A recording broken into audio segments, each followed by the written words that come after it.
Jika saat ini kita sibuk mengumpulkan harta, jika saat ini pikiran kita disibukkan dengan memperbanyak keuntungan dari perniagaan, dan jika saat ini waktu kita dihabiskan untuk dunia tanpa memperbanyak kebaikan untuk bekal akhirat, mungkin kita belum mengenal dan mengetahui kisah salah satu sahabat yang berupaya keras agar dirinya jatuh miskin sehingga ia tidak memiliki harta sepeser pun. Adalah Abdurrahman bin Auf, salah satu sahabat Nabi yang kaya raya dan gemar bersedekah. Ibunya bernama Syafiyah, sedangkan ayahnya bernama Auf bin Abdul Harits bin Zahrah. Jika kebanyakan orang senang mempunyai harta melimpah, namun berbeda dengan Abdurrahman bin Auf. Dengan harta yang dimilikinya, Abdurrahman bin Auf justru menangis karena khawatir dirinya akan memasuki surga paling terakhir. Suatu ketika Rasulullah Shallallahu Alaihi Wasallam berkata, Abdurrahman bin Auf akan masuk surga terakhir karena terlalu kaya, sehingga dihisapnya paling lama. Mendengar hal tersebut, Abdurrahman bin Auf pun berpikir keras, bagaimana caranya agar ia kembali menjadi miskin supaya dapat memasuki surga lebih awal. Suatu hari setelah perang Tabuk, kurma yang ditinggalkan para sahabat di Madinah menjadi busuk sehingga harga jualnya jatuh. Mendengar hal tersebut, Abdurrahman bin Auf langsung menjual semua harta yang ia punya untuk membeli semua kurma busuk milik para sahabat dengan harga standar kurma yang belum busuk. Semua sahabat bersyukur karena kurma yang mereka khawatirkan tidak akan laku, tiba-tiba diborong semuanya oleh Abdurrahman bin Auf. Para sahabat gembira karena kurma mereka bisa dijual, begitupun Abdurrahman bin Auf yang teramat senang dan ia berharap akan jatuh miskin.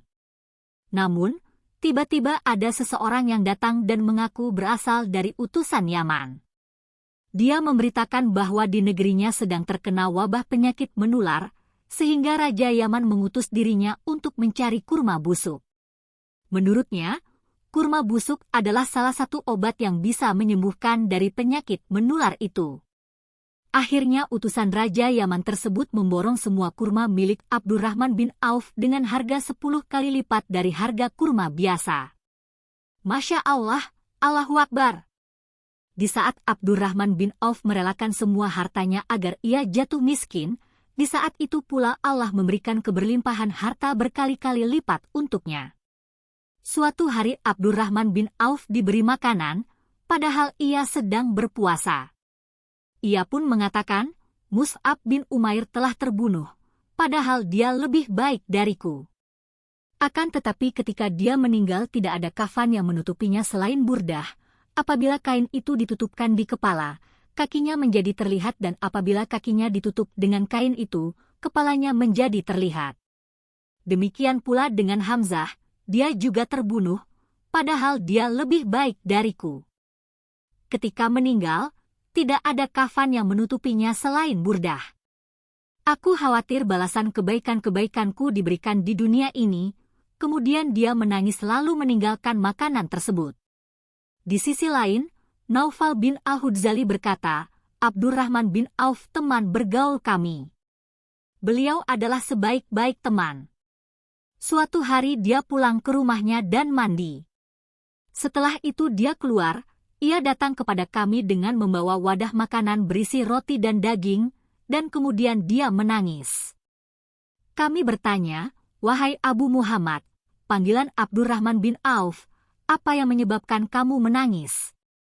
Ia menjawab, dahulu Rasulullah Shallallahu Alaihi Wasallam meninggal dunia dalam keadaan beliau dan keluarganya belum kenyang dengan roti syair. Aku tidak melihat kebaikan kita diakhirkan. Pada zaman Nabi Shallallahu Alaihi Wasallam Abdurrahman bin Auf pernah menyedekahkan separuh hartanya. Setelah itu ia bersedekah lagi sebanyak 40.000 dinar. Kebanyakan harta bendanya ia peroleh dari hasil perdagangan. Abdurrahman bin Auf meninggal di usia 72 tahun dan dikubur di pemakaman Baqi. Saat itu Utsman bin Affan ikut menyalatkannya. Begitu banyak hikmah yang bisa kita petik dari kisah Abdurrahman bin Auf yang berusaha ingin jatuh miskin karena takut kepada Rabb-nya. Sedangkan kita adalah kebalikannya, berusaha sekuat tenaga untuk menjadi seorang yang berlimpah harta. Semoga Allah membimbing kita untuk bisa meneladani Abdurrahman bin Auf, seorang saudagar yang dermawan.